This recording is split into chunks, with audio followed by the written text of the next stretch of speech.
A lot of people see my situation and not think that I'm not high functioning. What situation? Okay, so I'm not married. I have beautiful children. How many? 8. By how 8. many women? 3. And this is the kicker.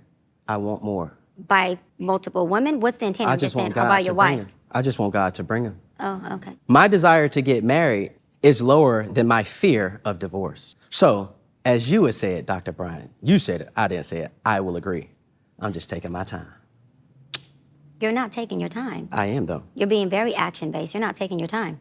I'm taking my time. You're being very action-based. You have 8 kids with 3 different women. Yes. You are creating, procreating, and multiplying. That is not taking your time. You're being very selectively active, okay? So you're creating, and disclaimer, the kids are innocent, they are beautiful and amazing. Anything I say has nothing to do with them babies. But you are proactively choosing where you want to be active at and where you want to take your time. You want to take your time in having a wife because of your own fears.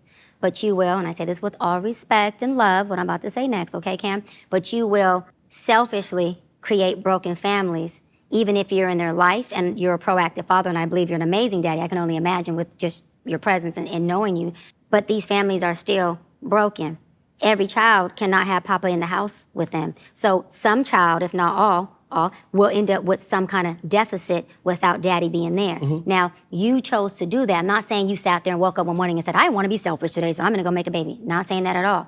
But those are selfish acts at the expense of your fear. And yeah, that is a low functioning behavior. To say that I'm going to build these houses and put kids and these beautiful women and kids in them, but I ain't going to create a home in them. I'm going to wait till I dissipate my fear to find a wife where I'm still going to be fearful with, because there's no such thing as not having some type of nerve or some type of feeling behind marrying somebody. And then I'm going to build a home with her while all these other beautiful babies have houses. That's completely unfair and that's selfish. And so, yes, you're taking your time in this department, but you're not taking your time in this department, which means you're compartmentalizing. And compartmentalizing never works. Compartmentalizing hurts everybody involved. Everybody who's in this box and that box and this box and that box and this box. And then here you go over here trying to figure out what box you're going to feed or entertain or do. Then you're looking outside to figure out who's your next victim to put in the box. It's unhealthy. Woman do for her man? Everything. What does that mean?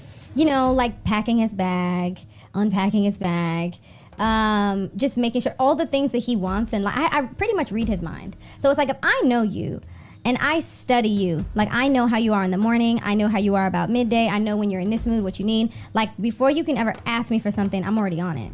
I mean, he's spoiled. And you know, when I talk to my girlfriends about it, they're always like, oh, how you guys doing? And I'm just like, girl, he's rotten. I'm like, he's spoiled rotten. Like, he's rotten. But I love that. Like, I want him to be that. I think my biggest flex is how I treat my man. And I've been known to love people back to health. And sometimes it's very draining, but my love is my superpower. And I used to hate that about myself. But now it's like, I'm just embracing it. Like, that's who I am. Like, if I love you, I can heal you. It's your joy. It is my joy. You know, I love to see him eating the meal that I cooked. I love seeing him sleep easy. Every night, like clockwork, I scratch this man's back to sleep. And I know when he's asleep because I can tell when his breathing changes. And some people might think that's psychotic, but that's like, I just know that's when I'm like, oh, I can stop now. But I find joy in being your rest, you know? So know what that means. And that works for us because he wants what I have to offer.